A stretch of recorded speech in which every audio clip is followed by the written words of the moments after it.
Hi everyone, I'm Hayley. I'm always in the craft room, but this week I have been fabric shopping at a new to me shop called Legend Textiles. It is in Thetford and it's quite a small shop, but it is literally just off the A11 roundabout, like 2 minutes away. So if you're ever passing, I would say it's well worth a look. And let me show you what I got. So the first fabric that really caught my eye was this. It is an organza, a taffeta. It's kind of a crispy, structured net almost with these gorgeous dobby spots on. And I just thought it was so cute. And yeah, I have a plan for this one. Let me explain. So I thought this would make a delightful Notches Patterns Odell top or dress. So this pattern, if you don't know, it was free when I got it. I don't know if it still is. Can you see how these dots are raised? They're like fluffy bumps. And I thought that pattern with the really big puff sleeves would look amazing in such a structured fabric, because I think with all this body, it will really hold the poof. So I have a couple of ideas. I definitely want the sleeves in this, for sure. I will need to think carefully about seam finishing because it's completely see-through, isn't it? So I was thinking I could maybe overlock in black, press to one side and top stitch as kind of a faux flat fell seam. Or maybe I could extend the seam allowance a bit and make it into a true flat fell seam. If I recall, the seam allowance on that is 1 centimetre. Handily, I had a Notches Odell dress in the craft room to reference.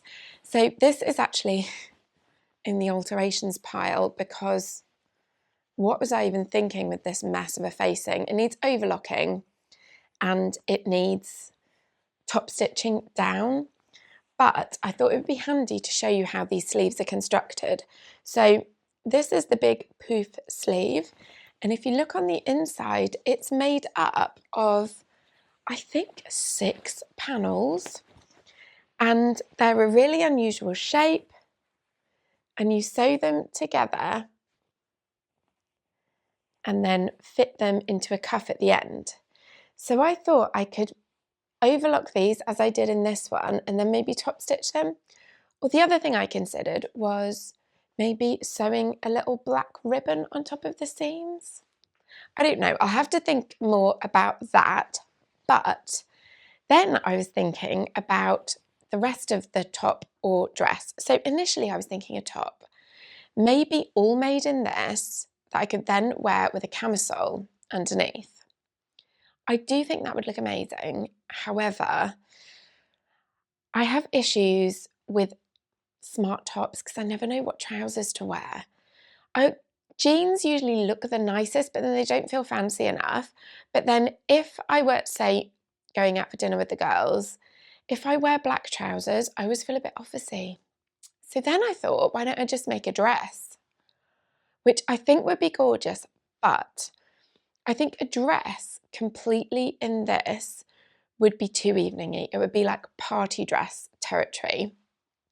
So you see how these sleeves kind of create a raglan bodice?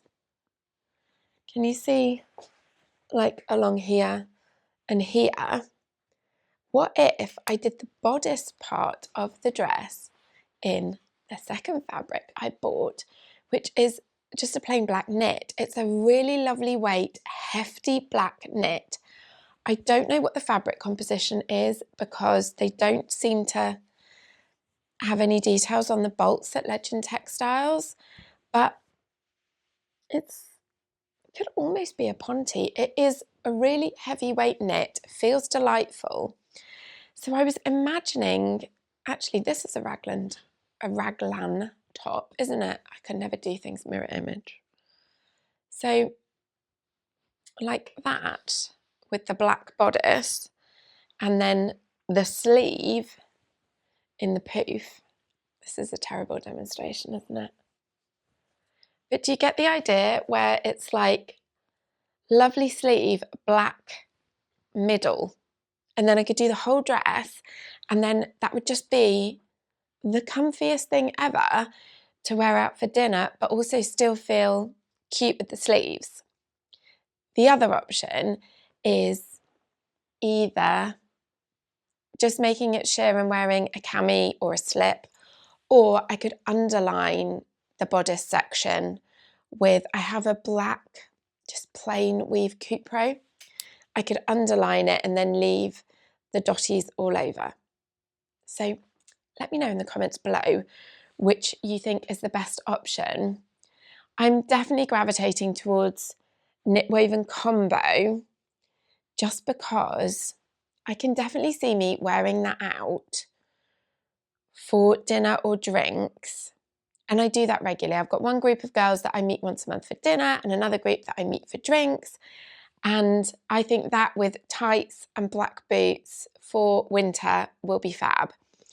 If I did either this completely sheer or this underlined with a woven, I think that would be more like party dress vibes. And honestly, I only go to a party like once a year. So I think I get more wear out of it with a knit. The Odell dress pattern is for a woven, but when has that ever stopped me before? Never. I'm sure it would be fine. It would be fine, wouldn't it? And the next fabric I picked up, I need some help with. So, isn't that lovely? It's a slightly unusual colour for me. I don't know what you call it, like a bone. It's almost got a bit of a lilac hint. And it's just got these gorgeous roses on it.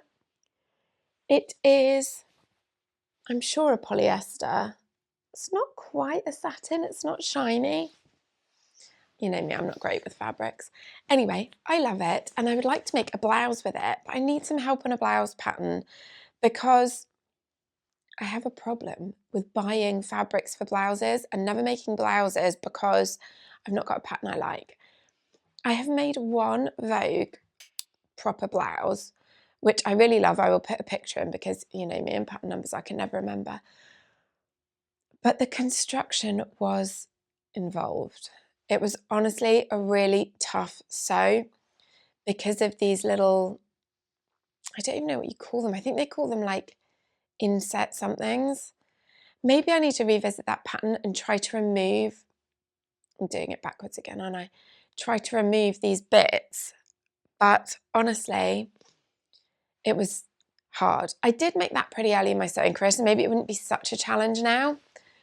But if you have a suggestion for a blouse pattern, I would like, because you know me, it's always something very specific. I would like sleeves for winter. I would like buttons up the front or a button placket I could add buttons to. And if there's buttons, I don't know why, I don't like a round neck, I want a V-neck. So if you know anything like that, fairly fitted, I would be much obliged. I have made McCall's 7094 a few times and I like it, I don't love it. So still on the lookout. I would love a nice little ruffle around the neckline or something, but I can add that. If you know of a good basic blouse pattern, please do share it below. So that was all my Legend Textiles purchases, but I did pick something else up this week from Tesco of all places. I was just doing a big shop when I came across this. Now I'm sure some of you are going to be like, yeah, but I have never seen black hemming tape before. All the stuff I've ever bought is white, and for darker fabrics, I just think that will be so useful. And 2 meters free. I couldn't find out where, oh, clearly says 10 meters. So were 2 of the 10 free, or is it now 12 meters? Unclear. Anyway, very pleased with that. What have I been working on this week? Well, a couple of things. The first being another pair of Vogue cargo trousers. Sorry if you're sick of hearing about them, but look, I know a lot of people have a lot of Vogue patterns in their stash. If you've got these ones, go and get it out now because it's such a great pattern. I'm making them from this beautiful linen, which I bought at the Cotton Mouse in Clitheroe, Lancashire, and I'm a bit flummoxed by the colour. I've got to be honest. I bought this, and if you look at the two threads, the fibres, I never know the difference between warp and weft, but one of them is brown, one of them is white. And in my head, brown plus white equals beige.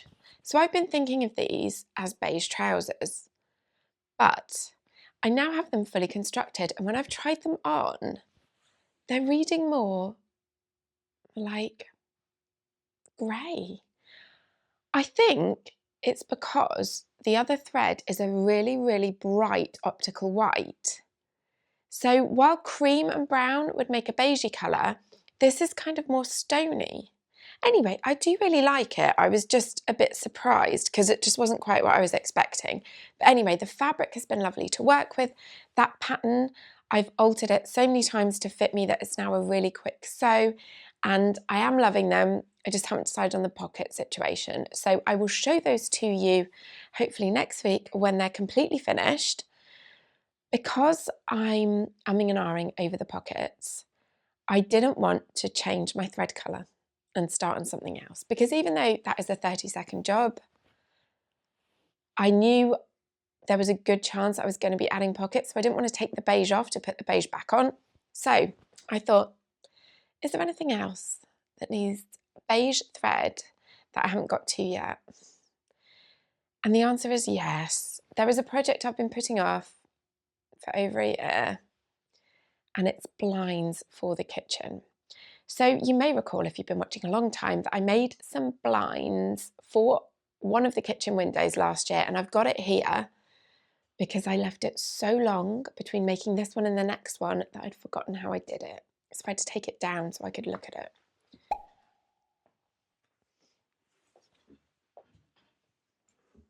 So this is the completed blind, and as you can see, it's just a faux Roman blind, and it's fully lined. And this is how we get onto the wall. And then in the bottom, it's got another bar that my husband cut for me. So I made this last year, put it up, didn't love it. And I couldn't really pinpoint what I didn't like about it. I knew it didn't look amazing, but I couldn't tell, does it need more repeats of the fabric? Does it need fewer? I just wasn't sure. I just knew I didn't love it. And so I left it up thinking that maybe over time it would come to me and I would know what I needed to do differently for the next one. And time has passed, a year has gone by, and I'm none the wiser. And the kitchen window is still naked. Now, we don't need anything from a privacy point of view because it's not overlooked at all. However, as the nights start to draw in, it just feels a bit cold and clinical without any kind of window dressing. And I want a faux Roman shade because it's the kitchen, and the one that I'm working on now, which is behind the camera, is going over the kitchen sink, and I don't want any splashes. So while the machine was threaded beige, I got to work, and I'll show you how far I've got. So here is the front of the blind. It doesn't look like much, does it? In fact, nor does the back, but you can see it's fully lined, and I've got my little returns down here, and I have hand sewn about halfway along the hem, and the rest is just pinned with the largest pins I own. So, I absolutely hate doing home deck sewing. Anybody else? I don't know why. I like sewing. I like my house. But perhaps here you can see what I mean about, this linen. It's not beige at all, is it? So this is beige, and this is also a linen, actually. What colour would you call this? I don't know. Anyway, I've used the same thread on the machines for both of these, which was just, a generic kind of beige colour. I don't suppose it matters because you don't really see it. And I held up grey to this, and beige looked better, I swear. So that is what I've been working on for the kitchen blinds. I will hopefully get up the motivation to finish that. Then I need to slot the bar in for the bottom and just sew the end of that closed, and then I can do the pleats, and then I can turn the top and hem the top, and it will be done. So just a bit of a boring project for this week, but you know what? I will be so pleased to have it done. And I've got absolutely loads of this fabric. I bought the whole bolt when I chose it because I got it from a jobber, and it was like, once it's gone kind of deal. So I just took the lot. So even if one day I either realise what I don't like about them, or maybe I get a professional in, even just to ask them to come for a paid consult and tell me where I'm going wrong. I do have a lovely soft furnishings lady in the next village who made the curtains in the craft room actually. So yeah, I could just get some advice because something about them's off, but I don't know what it is. I will put a picture in of the one that I've already done. If you can tell me what it is that's wrong, let me know. My husband, for what it's worth, says I need one less dangly bit. What would you call that? Fold? Pleat? But I just don't like it when it's really obvious that they're not functional. Do you know what I mean? I mean, it's probably fairly obvious that you can't because there's no cord and you can probably tell that the window is longer than the folds. But if I just did a couple, I think that would look really obvious. The other thing I've thought of is, should we just make a like U-shaped piece of wood, cover it in batting and staple fabric over it to make a solid pelmet? If you think that would be a better idea, tell me that as well. But I've got to say, even though I've been putting this off a year, that blind took me less than 2 hours, including measuring, cutting, turning the whole thing inside out, and all of the hand sewing that I've done so far. So even if I need to redo it one day, it's not the end of the world. You may also have noticed a slight rearrangement of the craft room, and that was to facilitate the curtain making, because recently we purchased a table tennis table, ostensibly for the kids, but I've got to tell you, my husband and I have been playing with it more than they have. And it occurred to me that it might make a really good cutting table. And I was not wrong, to be fair. So I've moved the desk over here in the hopes that I can leave the table tennis table out there with the sofa where the desk used to be, because I'm actually using half of a table tennis table because the whole thing won't fit in here, and half a table tennis table is very square, so it was quite limiting where everything could go. Anyway, we're having a bit of a rearrange, seeing where things fit, and so far for curtain making or blind making, this has been working really well. And also it was great to cut my trousers out on because I could get the whole fabric flat folded in half. So loving that so far. I think that's everything I've got to update you on this week. Before somebody asks, yes, I did make the jumper. It is a Ruby Webb's Ellery sweater, which is a crochet pattern, and I made it in Paintbox Yarns, DK weight 100% cotton. So that's it from me this week. I hope to see you again soon. Bye.